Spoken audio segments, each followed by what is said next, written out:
Today's words of wisdom, The Light Keeper, will be presented in Sinhalese and English with subtitles in Arabic, All Access or Vietnamese, Chinese, Dutch, English, French, German, Hebrew, Hindi, Hungarian, Indonesian, Italian, Japanese, Korean, Mongolian, Persian, Polish, Portuguese, Punjabi, Romanian, Russian, Spanish, Thai, Urdu, and Turkish. ක්‍රිස්තුස් වහන්සේගේ උපතට ශතක 5කට පෙර සිට ශ්‍රී ලංකාව ප්‍රබල රාජ්‍යයක් වූ අතර මනා සංවිධිත ශිෂ්ටාචාරයකින් යුක්ත විය. උතුරු ඉන්දියාවේ සිට පැමිණි ආර්යයන්ගේ ජනාවාසයත් සමග මේ දිවයිනේ අනුපම වූ ජලාශ්‍රිත ශිෂ්ටාචාරයක් ගොඩනැගුණි. එමගින් පිරමීඩාකාර දාගැබ් නිර්මාණ ශිල්පයක් ප්‍රගුණ විය. ඉන්දියාවට දකුණින් පිහිටි කුඩා දිවයිනේ නගර, මාලිගා, පන්සල්, ආරාම, ස්මාරක හා කලාකෘති තුළින් මේ දීප්තිමත් රාජ්‍යයේ සිටින ශ්‍රී ලාංකික ජනතාවගේ ගුණාංග, සංකල්පනය, සංස්කෘතිය, දර්ශනවාදය, ශ්‍රද්ධාව පිළිබිඹු කරයි. ඓතිහාසික සෙල්ලිපි හා වංශ කතාවන් වන දීප වංශය, මහා වංශය හා චූල වංශයෙහි ලියවී ඇති පරිදි ශ්‍රී ලාංකික ඉතිහාසය අතිවිශේෂ වන අතර ජනප්‍රවාදගත බවක් දක්වයි. මූල කතාවන්ට අනුව ඉන්දියාවේ නිර්මාංශික වූ අශෝක අධිරාජ්‍යයාද ශ්‍රී ලාංකික ඉතිහාසයේ තම අභිලාෂය ඉටු කරගන්නා ලදී. සත්‍ය සොයන බැතිමතුන්ගේ අවංක වූ පැතුම ඉටු කිරීම සඳහා අති උත්තම චින්හාය ශාස්ත්‍රූතුමිය එතුමියගේ ආසියානු හා සමුද්‍ර දේශන ශාරිකාවේ එක අංගයක් ලෙස ශ්‍රී ලංකාව බැහැදැකීමට ගියහ. අපි දැන් ඔබට ආලෝකය රැක ගන්නා යන දේශනය නැරඹීමට ආරාධනය කරමු. මෙය අති උත්තම චින්හාය ශාස්ත්‍රූතුමිය විසින් 2000 වසරේදී අප්‍රේල් මාස 29 වන දින ශ්‍රී ලංකාවේ කොළඹ නගරයේදී දේශනය කරන ලදී.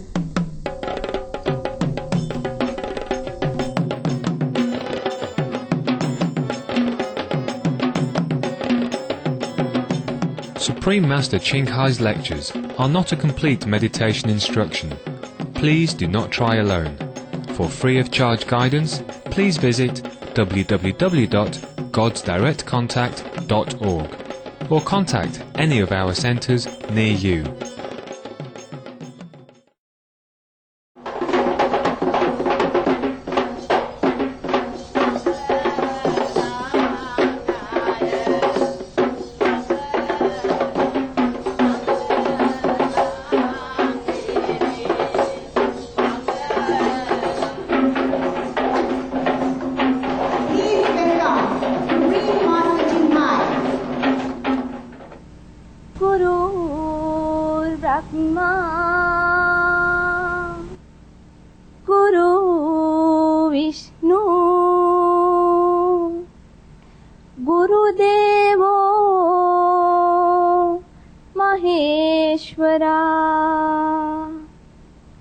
Guru Saksat Parabrahma Tashmahi Sri Guruve Namah Tashmahi Sri Guruve Namah Tashmahi Sri Guruve Namah.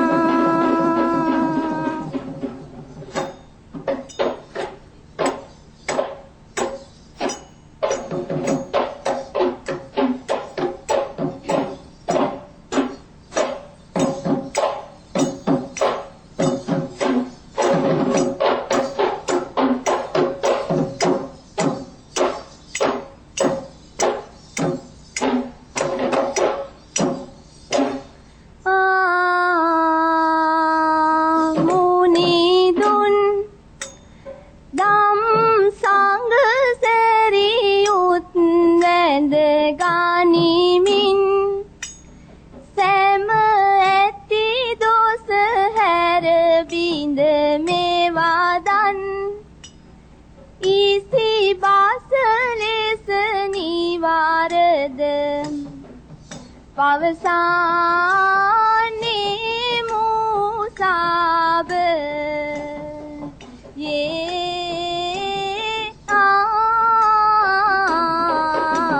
තානම් තම් දාන තනෙන තම්දනානම් තම් දාන තනෙන තම්දනානම් තම් දාන තනෙන තම් තන තාඹ නාතාඹ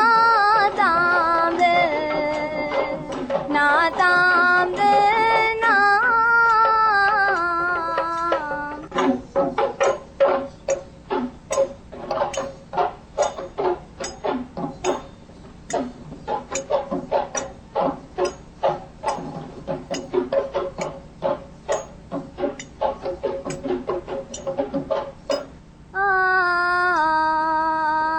සූරිඳුන් විත් කල්ම පළමු පද සතරින් තිසිරිඳු සැට සතරද ගඳ බුන් වැයු දෙසිය සොළොස් පද එනමෙන් දීව පුර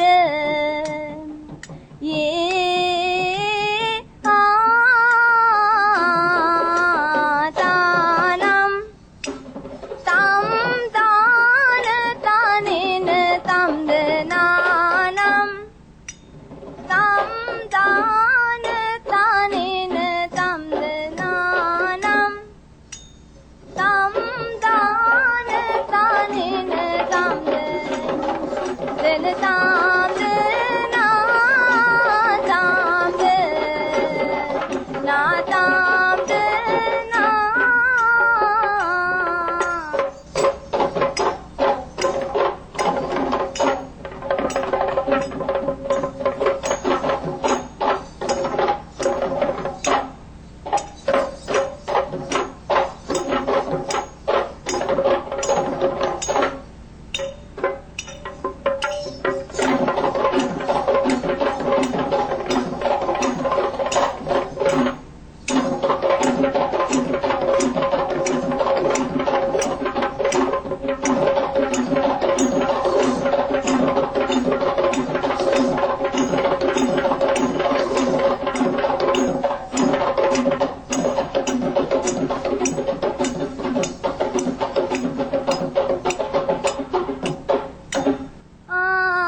නා තානම් තම් දාන තනෙන තම්දනානම් තම් දාන තනෙන තම්ද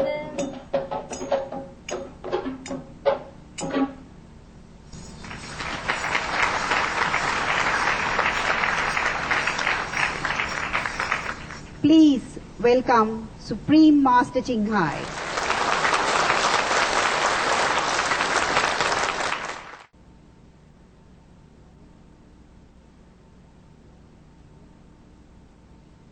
Before we begin, let's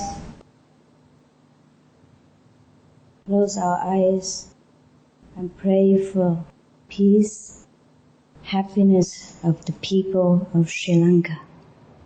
අපි පටන් ගැනීමට පෙර අපේ වැස් වසාගෙන සමාදානය සහ සතුට සුදෙසා යාඥා කරමු.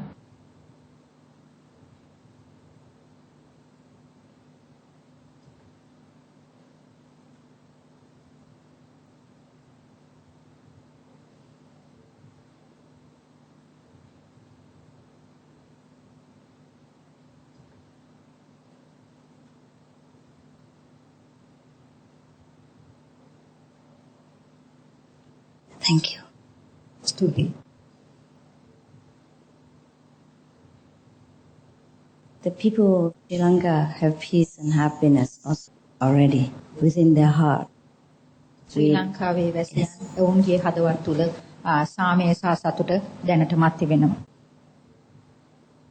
We just pray for some of the people who have not found this happiness within themselves. මේ Therefore, they cause some suffering මේ to other සතුට people. ඔවුන්ගේ හදවත් තුළ නැති අය වෙනුවෙන් අපි අද යාඥා කරමු ඔවුන්ගේ සිත්වලත් සතුට සහ සාමය ඇතිවන්න කියලා. But they will. They also will find peace and happiness. අපි භාවනා කරමු ඔවුන්ටත් සමාදානය සහ සතුට ලැබෙන්න කියලා. Because we have no choice except to find peace and happiness. There is no other choice better than finding peace and happiness inside, which is our Buddha nature. අපි තුළ වෙනත් ක්‍රමයක් නැහැ සතුට සහ සමාදානය ඇති කිරීම සඳහා අපේ ඇතුළතම බුදුන්ගේ ඒ ස්වභාවය ඇති කිරීම නිසා. We can try many ways to live our life. We can try to use violence. We can try to use force. We can try to use unreasonable measure to think that we can get what we want. But finally, we all have to make the great choice. That is to come back to our own self, to our Buddha nature. අපිට නොයෙක් ක්‍රම අනුගමනය කරන්න පුළුවන් මෙම සතුට ලබා ගැනීම සඳහා විවිධාකාර ක්‍රම තියෙනවා එක එක දාමරික තත්වයන් සහ තවත් ඒ වගේම විවිධාකාර දේවල් නමුත් ඒ කිසිවකින්ම අපිට සතුට සහ සමාධිය ඇති කරන්න බෑ බුදුන්ගේ ක්‍රමය හැරෙන ස්වභාවය හැරෙන. The way of the Buddha is always the way of peace and love. බුදුන්ගේ ක්‍රමය තමයි සෑම තිස්සෙම සමාදානය සහ ආදරයේ ක්‍රමය. The way of the saints since time immemorial is always of peace and love. සාන්තුවරින්ගේ ප්‍රේමය සහ ආදරයත් මේ සඳහා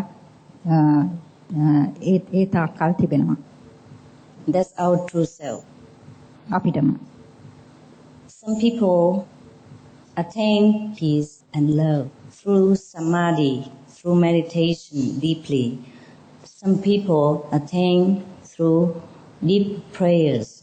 සමහර අය භාවනා ක්‍රම මගින් මේ වින්දනය ලබා ගන්නවා. සමහර අය සම්පූර්ණයෙන්ම භාවනා ක්‍රමයේ තුලින්ම මේ ඇතුළත සමාදානය ඇති කර ලබා ගන්නවා. When the Buddha came to this world, he came to show us that we are also the Buddha. බුදුන් මේ ලෝකයට ආවහම එතුමා අපිට පෙන්වුවා අපි සියල්ලෝම ඒ උතුම් වූ බුද්ධත්වයට අයිති බව. In the Buddhist Sutra, it is mentioned that enlightenment is like a candle, as like a light which passes from one to another. සත්‍ය අවබෝධය පරම සත්‍ය අවබෝධය හරියට ඉටිපන්දමක් පත්තු කරපු ඉටිපන්දමක් එකිනෙකා අතට අරිනවා වගේ කියන එක තමයි බුදුන් ඒ සූත්‍රවල දේශනා කරුවේ. Hence, we still have the light lighting ceremony. අපිට මෙතනක් තියෙනවා ආලෝක උත්සවයක් පේන්නම. That is why some of the people, although they have heard of the name of the Buddha, they have studied the scripture of the enlightened one, they have still not found peace and happiness. ඒ නිසා තමයි සමහර අය මේ සත්‍ය පිළිබඳ අසා තිබුණත් ඒගොල්ලන්ට හැකි වෙලා නැහැ සමාදානය සහ සතුට ලබා ගැනීමට. Because maybe their light has not been lit. එනම් එම ආලෝකය පත්තු කරලා ආලෝකමත් කරලා නැතුව.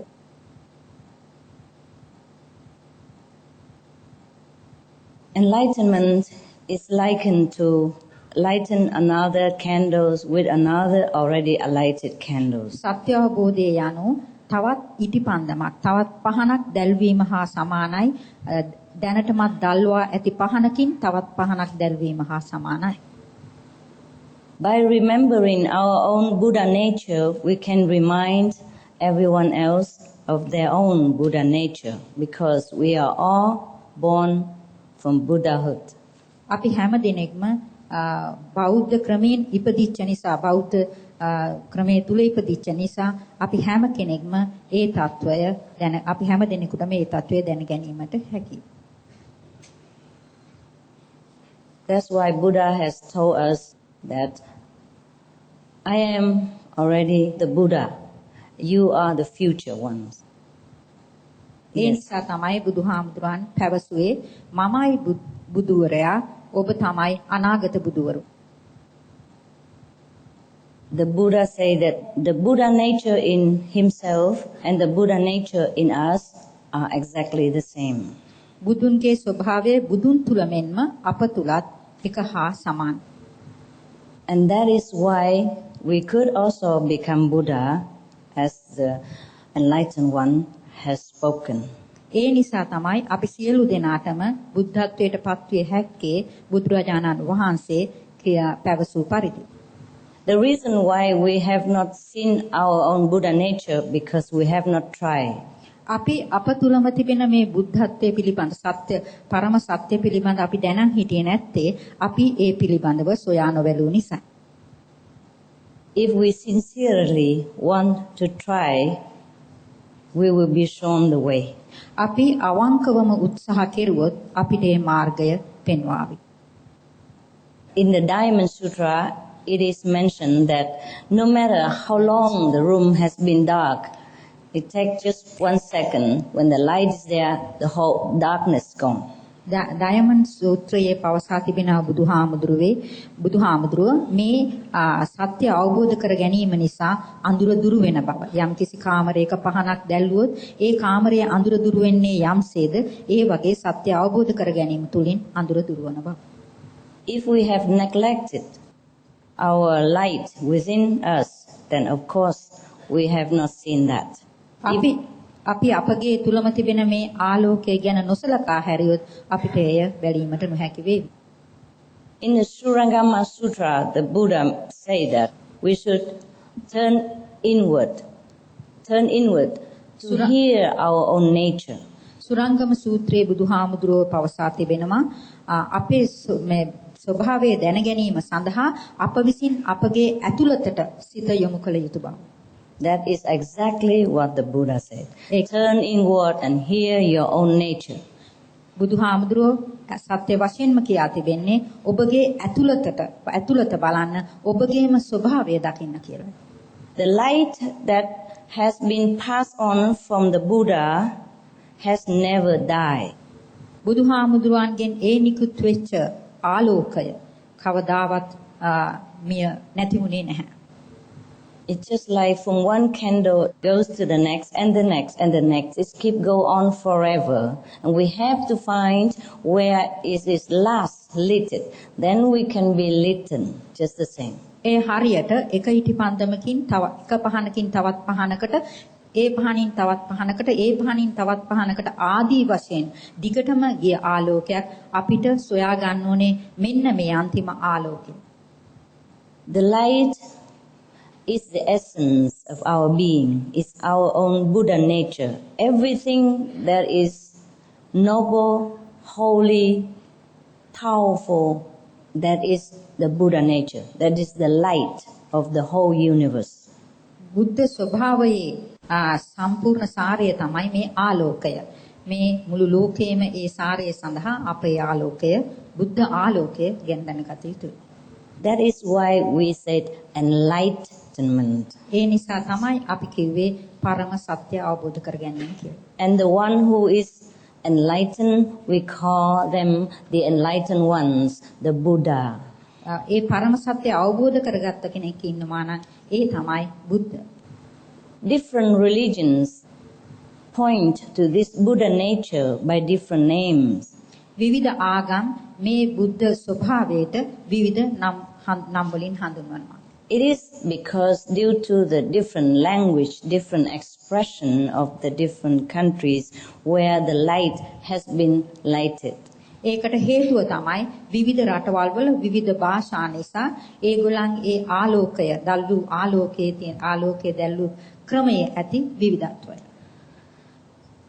So sometimes we misunderstand each other about religious terminologies, but they are only just empty words. මේ ආගමික ශිල්ප ක්‍රම ගැන සමහර අවස්ථාවල අපි හුඟක් දුරට වැරදි අවබෝධයක් ලබනවා ඒ නිසා. For example, in India, we call the enlightened one the Buddha. ඉන්දියාවේ මේ සත්‍ය අවබෝධ කරපු තැනැත්තාට අපි පවසනවා බුදුරජාණන් Or කියලා. in Sri Lanka, same. Sri ලංකාවෙත් A ආකාරයමයි. Yes. So the Buddha, it means enlightened one in English. ඉංග්‍රීසියෙන් බුද්ධ කියන්නේ සත්‍ය අවබෝධ කරගත් තැනැත්තා කියලා. And in Hebrew, they call it Christ. හීබ්‍රු Christ. කියනවා Yes. එය ක්‍රිස්තුස් වහන්සේ කියලා. The Buddha nature become Christ power in English, in Hebrew. හීබ්‍රු වල ඉංග්‍රීසියෙන් බුදුන්ගේ ස්වභාවය ක්‍රිස්තුස් බවට පත් වෙනවා. And in Sri Lanka, we call the teacher guru. And in English, we call teacher. And many different languages is different terminology. It's the same person. ශ්‍රී ලංකාවේ අපි කියනවා ගුරු කියලා. ඒ වගේ තවත් ඉංග්‍රීසියෙන් අපි කියනවා ටීචර් කියලා. හීබ්‍රු වල මේ වගේ විවිධ භාෂාවල් වල විවිධ නම් වලින් අපි මේ හඳුන්වනවා. Therefore, sometimes because this very limited human language, we misunderstand each other and have sometimes religious so-called dispute. මේ අපේ මිනිස් භාෂාවේ තියෙන සීමිත බව නිසා අපිට මේ වැරදි හැඟීම් ඇති වෙනවා. ඒක භාෂාවේ තිබෙන සීමිත බව නිසා සිදුවන දෙයක්. But all the teachers, all the gurus, doesn't matter where he was born, he was the light keeper for the next to come. Everyone will come to that person to light himself, like many candles become lightened with one already lighted candle. ඇත්තෙන්මය අපි ගත්තොත් සාමාන්‍ය වශයෙන් ගත්තොත් එය ආලෝකය එක ඉටිපන්දමකින් තවත් ඉටිපන්දමකට ආලෝකය ලබා දෙන ක්‍රමයක් ගුරු ටීචර් කියන මොන නමකින් හැඳින්වුවත්. Because the Buddha's light, the universal light, never die out. එනම් බුදුන්ගේ ආලෝකය විශ්වයේ ආලෝකයයි. එය කිසිදාක අවසන් වන්නේ විනාශ වන්නේ නැහැ. The light keep being upheld in some different places. One day India, next generation maybe Sri Lanka, and the next decade maybe in Germany, and the next will be in Jerusalem, etc., etc. මේ ආලෝකය විවිධ රටවල් වල එක දවසක ශ්‍රී ලංකාවෙන් වෙන්න පුළුවන්, තව දවසක ඉන්දියාවේ, තව දවසක තවත් විවිධාකාර රටවල් වල මේ ආලෝකය දැල්වෙනවා. It has to circulate so that the whole world will know the light. The whole world will be awakened. එය සම්පූර්ණයෙන්ම සංසරණය විය යුතුයි මුළු ලෝකේ පුරාම. එතකොට තමයි මුළු ලෝකේම අය මේ ආලෝකය පිළිබඳ දැනගන්නේ. It cannot be kept in one country or in one temple all the time because the whole world has to know the light. එය එක තැනක, එක පන්සලක, එක රටකට, එක තැනක තබන්න බෑ. මොකද මුළු ලෝකෙම මෙම ආලෝකය පිළිබඳ දැනගත යුතු නිසා.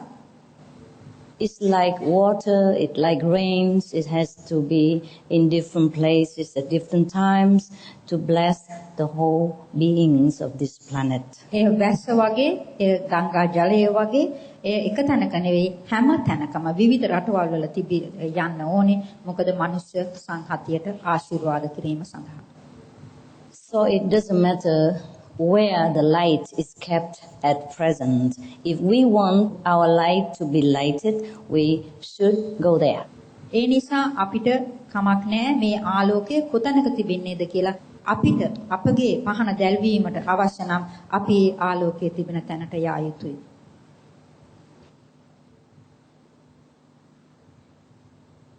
Everyone wants to know what the Buddha nature is. Everyone wants to know what God is. හැම දිනෙකටම දැන ගැනීමට අවශ්‍යයි කුමක්ද මේ බෞද්ධ ස්වභාවය, කුමක්ද මේ දෙවියෝ යන්න. The scripture of all good religions has mentioned where to find Buddha nature, where to find God. අපගේ ධර්ම ග්‍රන්ථවල ලියා තිබෙනවා මේ කොහෙන්ද බුදුන් සොයාගන්නේ, බුදුන් ගැන දැනගන්නේ කොහෙන්ද මේ බුද්ධ ස්වභාවය ගැන දැනගන්නේ, කොහෙන්ද මේ දෙවියන් ගැන දැනගන්නේ කියලා. That is within ourselves. ඒ තමයි අපගේ අභ්‍යන්තරයෙන්ම අප තුලින්ම.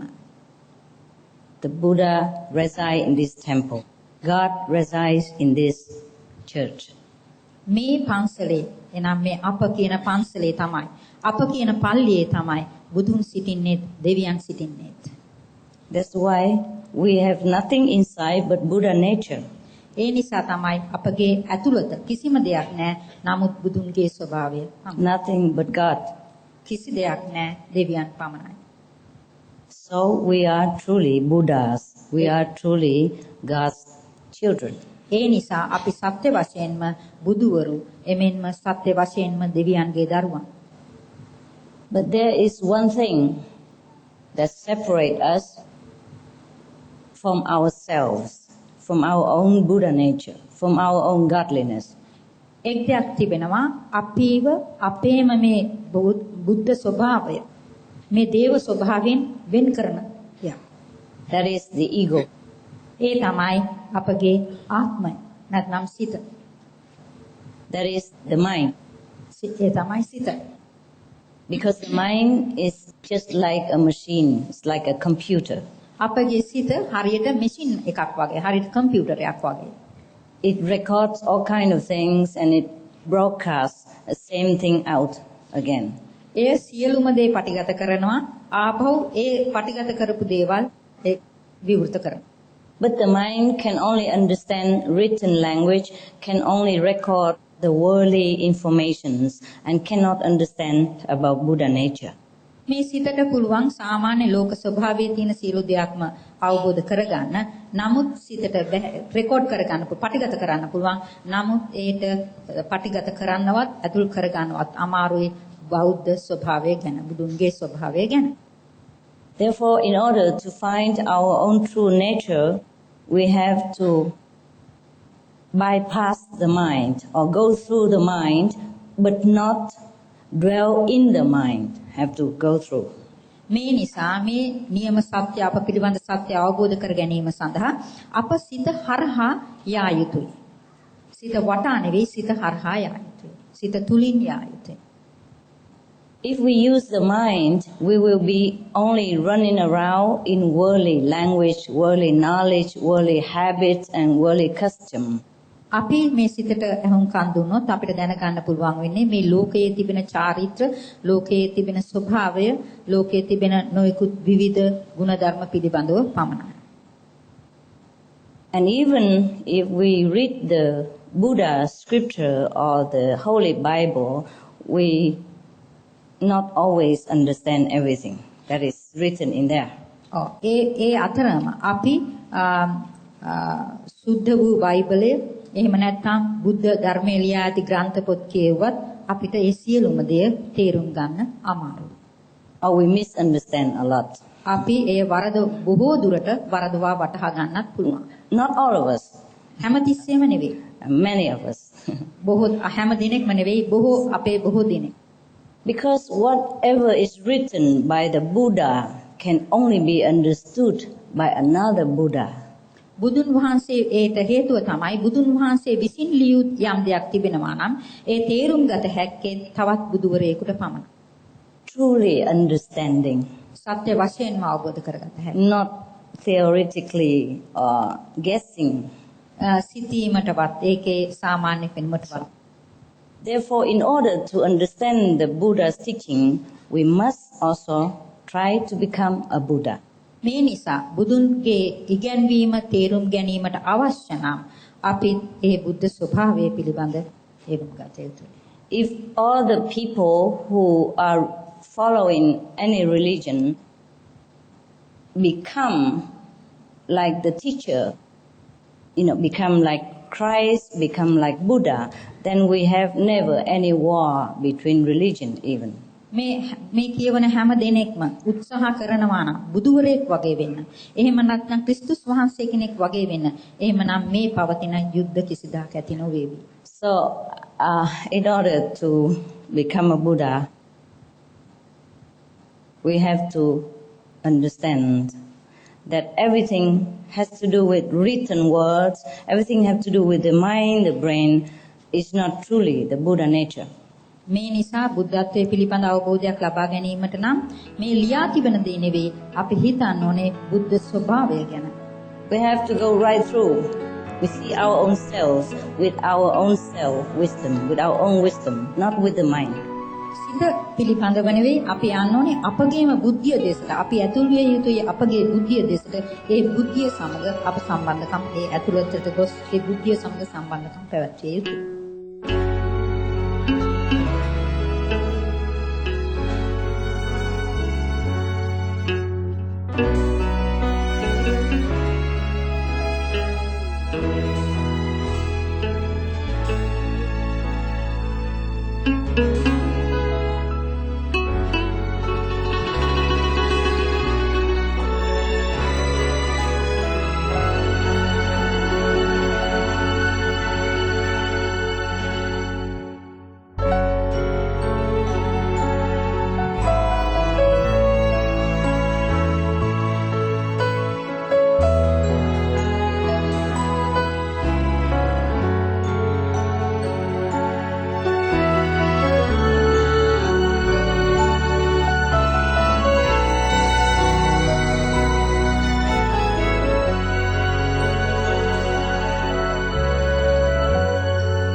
Supreme Master Ching Hai's lectures are not a complete meditation instruction. Please do not try alone. For free of charge guidance, please visit www.godsdirectcontact.org or contact any of our centres near you. අද ඉදිරිපත් කළ ප්‍රඥාවේ වදන් වැඩසටහනට ඔබේ සුහද සහභාගී වීම වෙනුවෙන් ඔබට ස්තුතියි. කරුණාකර මෙම සිත් වැඩ ගන්නා වූ ආලෝකයේ රැක ගන්නා දේශනයේ දෙවන කොටස නැරඹීම සඳහා හෙට දිනත් අප හා එක්වන්න. දැන් සුප්‍රීම මාස්ටර් ටෙලිවිෂන් සේවය තුළින් පමණක් ගෙන එන සෞන්දර්යාත්මක රාජ්‍යයන් හරහා කෙරෙන ආධ්‍යාත්මික සංචාරයේ වැඩසටහනට සහභාගී වීම පිණිස පැමිණ සිටින්න. ඔබටත් ඔබේ නැහිත මිත්‍රාදීන්ටත් සැමදා දෙවි පිහිට පතමු. Thank you for your gentle company on today's episode of Words of Wisdom. Join us again on Tuesday for part 2 of this fascinating lecture on the Light Keeper. And now, please stay tuned to Supreme Master Television for a journey through aesthetic realms coming up next after noteworthy news. God bless you and your loved ones, always.